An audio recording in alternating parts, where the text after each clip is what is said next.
सारा आप स्टूडियो में मौजूद हैं, आपसे गुफ्तगू का आगाज करेंगे। पोल्स हमारे सामने थे, इट वाज सेड कि it would be a close race, result मुख्तलिफ है। Were you surprised? देखिए, I was not surprised in the sense कि हमें पोल्स की वजह से जाते हुए ये पता था कि ये रेस किसी की भी हो सकती है, कोई भी जीत सकता है। तो ऐसे लगता था कि जो भी जीतेगा वो इस लिहाज से सरप्राइजिंग नहीं होगा, बिकॉज कोई भी एक प्रिडिक्टेड विनर नहीं था। ये नहीं था कि जी इस शख्स को बहुत अच्छी बड़ी ईजी विक्ट्री मिलेगी, तो आप इस सेंस के साथ जाएं। जैसे कि 2016 में था कि बहुत ये अंदाज़ा लगाया जा चुका था कि हिलरी क्लिंटन की ही जीत होगी, सो डोनाल्ड ट्रंप की जीत came as a big surprise for people. This time it wasn't surprising, लेकिन हाँ, मार्जिन्स में हमने फिर जो ईज़ देखी, फिर ये बात भी कि रात में ही रिजल्ट्स आ गए और पिक्चर इतनी क्लियर हो गई कि नज़र आ गया कि कौन जो है वो प्रेसिडेंट डेजिग्नेट अब होगा। सो इस लिहाज से डेफिनेटली ये चीज़ सरप्राइजिंग थी कि रिजल्ट्स उससे बहुत पहले क्लियर हो गए जिसकी कि एक्सपेक्टेशन रखी जा रही थी।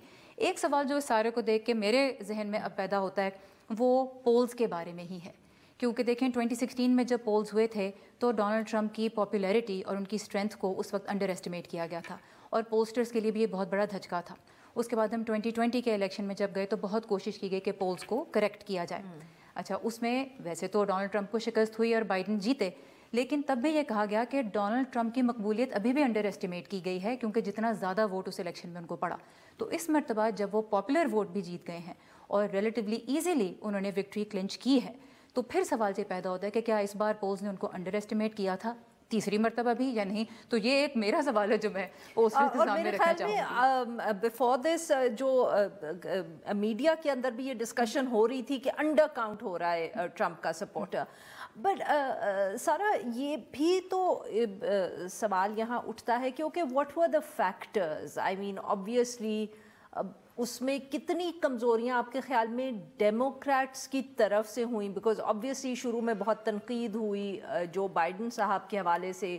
कुछ लोग तो यहाँ तक कहते हैं कि अगर डेमोक्रेटिक पार्टी ने इतनी उनकी बढ़ती हुई उम्र की वजह से जो मसाइल थे उनको छुपाया ना होता तो वो पिछले साल तक बात ही ना, इस साल तक बात ही ना आती। Do you think that the Democratic Party really जिसको कहते हैं ना miscalculated with their candidate? Democratic Party को कुछ बड़े चैलेंजेस का सामना तो ज़रूर था। एक तो और ख़ासतौर पर अगर आप कमला हैरिस की कैंडिडेसी को देखें तो कुछ चैलेंजेस का उनको सामना था। एक तो वही बात कि कैंडिडेट बहुत देर से चेंज हुआ बाज़ लोगों की नज़र में। बाज़ लोग कहते हैं, जिस तरह आपने कहा कि जी बहुत पहले अगर हो जाता तो शायद रिजल्ट्स डिफरेंट होते। और पार्टी छुपाती रही बहुत अरसे तक कि वो उनकी कितनी उम्र की वजह से मसाइल है। कुछ चीज़ें हाँ लोगों में ये एक राय पाई जाती है कि जी ये कब, ये हमें क्यों नहीं पता था, ये कैसे हुआ। और इसी वजह से जब वो मुबाहिसा हुआ जो डोनाल्ड ट्रंप और बाइडन का मुबाहिसा था, उसके बाद एक शॉक वेव डेमोक्रेटिक वोटर्स में से भी एक शॉक की जो थी लहर वो गुजरी। और उसी के बाद हमने देखा कि एकदम से जो डेमोक्रेटिक पार्टी की लीडरशिप भी थी उसने रैली किया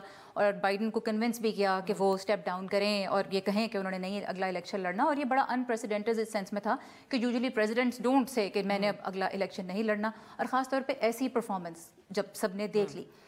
तो कमला हैरिस को जो कैंडिडेसी मिली उसमें हमने ये चीज़ तो देखी कि उन्होंने पोल्स में जल्दी कैचअप किया, क्योंकि जिस वक्त ये डिबेट हुई और उसके बाद उनके पोल्स आने शुरू हुए तो बाइडन और ट्रंप में बहुत ज़्यादा हमने पोल्स में मकबूलियत में गैप देखा। Kamala was able to shrink that gap to her credit. और उनकी आप देखें फंड रेजिंग में भी she outpaced Donald Trump by huge margin. लेकिन at the end of the day उनको एक बड़ा चैलेंज ये भी था कि वो बाइडन की प्रेसिडेंसी का, उनकी टीम का हिस्सा थी, लेकिन उनको बाइडन से अपने आप को डिस्टेंस भी करना था। वो पॉलिसीज, वो फैसले जिनसे लोग नाखुश थे, उस एडमिनिस्ट्रेशन का हिस्सा होते हुए खुद को उससे अलग करना, ये एक बड़ा चैलेंज उनके लिए था। बिल्कुल सही जी। ओवैस तौहीद साहब, सर आपने सारा की बात भी सुनी।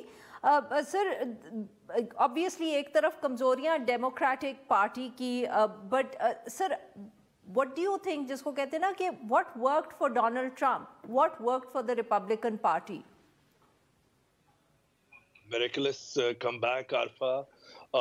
Nobody could think. और ये मेरे ख्याल में 200 साल की तारीख में ये 130 साल की तारीख में ये दूसरा मौका है कि नॉन कंसेक्यूटिव टर्म्स के लिए प्रेसिडेंट मुंतखब हुआ है अमेरिका का। और दूसरा ये कि 3 मरतबा मुस्तकिल वो उम्मीदवार रहे, सदारती उम्मीदवार। तो ये आप देखिए कि रिपब्लिकन पार्टी पे उनकी कितनी बड़ी छाप है। जो यहाँ पे मकामी जो लोग हैं वो ये बोलते हैं कि रिपब्लिकन पार्टी की अब पहचान जो है वो डोनाल्ड ट्रंप बन गए हैं। Donald Trump miraculously escaped assassination attempt.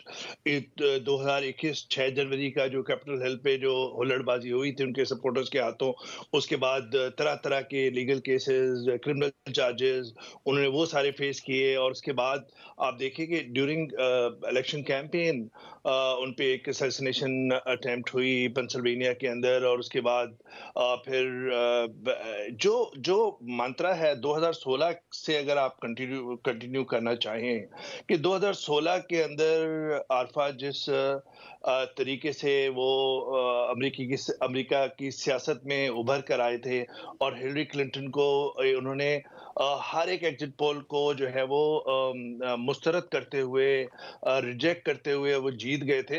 तो मुझे लगता है कि जो उनका नैरेटिव है कि जी अमेरिकनिज्म, अमेरिका फर्स्ट और ग्लोबलिज्म नहीं चाहिए। Domestic issues, strict anti immigration laws की इम्प्लीमेंटेशन का वादा सही। पहली टर्म के अंदर भी उन्होंने यही कहा था। उन्होंने कहा था मैक्सिको के साथ बॉर्डर पे वो दीवार खड़ी करेंगे और ये इलीगल इमिग्रेंट जो है वो एक बोझ है इकोनॉमी पे और अमेरिका के जो शहरी हैं उन पे।